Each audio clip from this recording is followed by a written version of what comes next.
Apple actually did it. They made a MacBook for $600, the MacBook Neo. So I just want to talk about why this could be perfect, what's kind of wrong with it, and then what happens to the MacBook Air now. But I think the MacBook Neo at $600 or $500 if you're a student is the perfect price. That's about half as much as one of the new MacBook Airs.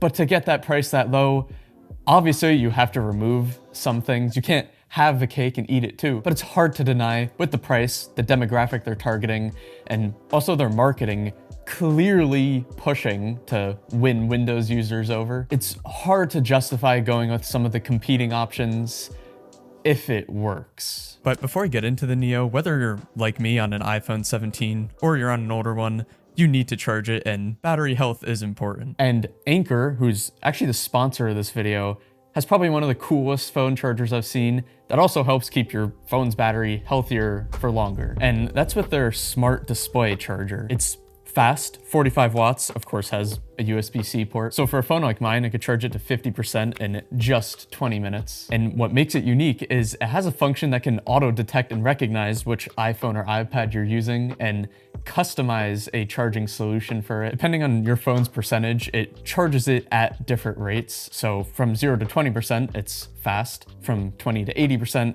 it's at a steady pace, and then the final 80 to 100%, it's a nice slow trickle charge. And it's hard to miss, I'm sure you've noticed, it has a display with an interactive UI that shows things like your charging status, power, temperature, and even functions like auto or care mode, which can easily be swapped into just by tapping the top. And by activating care mode, it keeps your battery 9 degrees Fahrenheit cooler, which all contributes to keeping your battery healthier long term. And the design of the dual foldable prongs should be on every charger block out there. It is amazing no matter what orientation your outlet's in. Between that and its size, it's very portable and you can just easily throw it into your pocket. The features are not just gimmicks, so as someone who's always trying to make sure I have the best battery health on my phone, this is at least what I'm gonna be using moving forward. So be sure to check out Anker's smart display charger. I'll leave a link in the description, but thank you, Anker, for sponsoring this video. But I think if the Neo was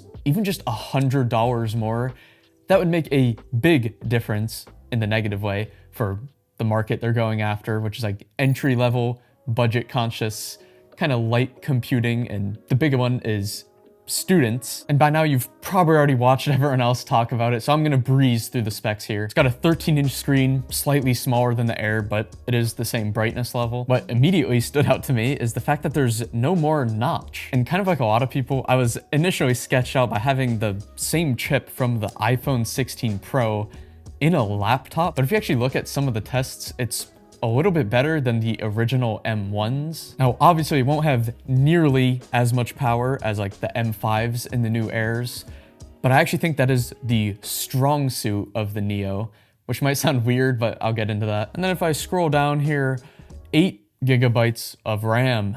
Yeah, it's low. It's not gonna be as fast as 16 gigabytes, but there's a lot of people that I've seen saying it's unusable.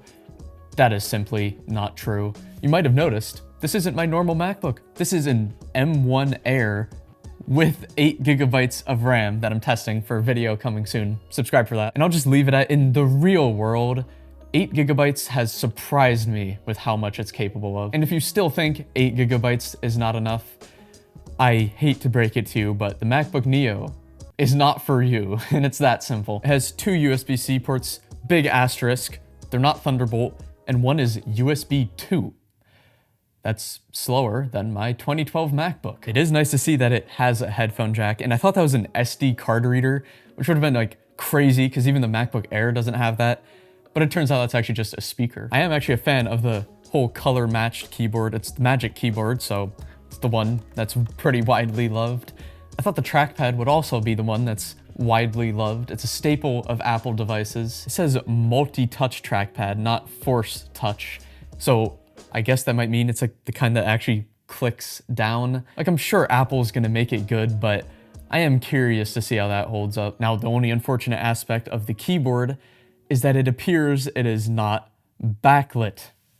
That is a bummer. But I actually think the lack of power is the strong suit of the MacBook Neo. And again, lack is relative to the M4 and M5 MacBook Airs that have absolutely spoiled us with power. But frankly, most MacBook Air users don't need it. They don't even want it. A lot of people don't buy the Air because it's the Air.